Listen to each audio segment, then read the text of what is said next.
আজকে আপনাদের সাথে শেয়ার করব ঝাল ঝাল চিংড়ি মাছের ভুনা। গরম ভাতের সাথে খেতে জাস্ট অসাধারণ লাগে। চলুন রেসিপিতে যাওয়া যাক। প্রথমেই চিংড়ি মাছগুলো হালকা একটু ফ্রাই করে নেব, জাস্ট কালার চেঞ্জ হওয়া পর্যন্ত। খুব বেশি ভাজার প্রয়োজন নেই। এরপরে তেলের মধ্যে দিয়ে দেব পেঁয়াজ বাটা। আমি এখানে 2টা কাঁচামরিচ পেঁয়াজের সাথে অ্যাড করে ব্লেন্ডারে ব্লেন্ড করে নিয়েছি।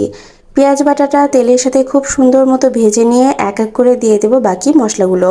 এর মধ্যে দিব আদা রসুন বাটা, জিরার গুঁড়া, ধনিয়ার গুঁড়া, মরিচের গুঁড়া, হলুদের গুঁড়া, তারপরে দেব স্বাদ মতো লবণ। মরিচটা একটু বেশি দিয়েছি, এই তরকারিটা ঝাল ঝাল হলে খেতে ভালো লাগে। আপনারা আপনাদের স্বাদ মতো দিতে পারেন। এরপরে মশলাটা খুব সুন্দর মতো কষিয়ে নিয়ে এর মধ্যে দিয়ে দিলাম ভেজে রাখা চিংড়ি মাছগুলো। এখন মাছগুলো মশলার সাথে একটুখানি এপিট ওপিট করে নাড়াচাড়া করে নিয়ে দিয়ে দিলাম পরিমাণ মতো পানি। এরপরে একটু ঢেকে নিয়ে কিছুক্ষণ রান্না করে নেব। ব্যাস, এই তো হয়ে গেল চিংড়ি মাছের ঝাল ঝাল ভুনা। এখন জাস্ট গরম ভাতের সাথে পরিবেশন করার পালা।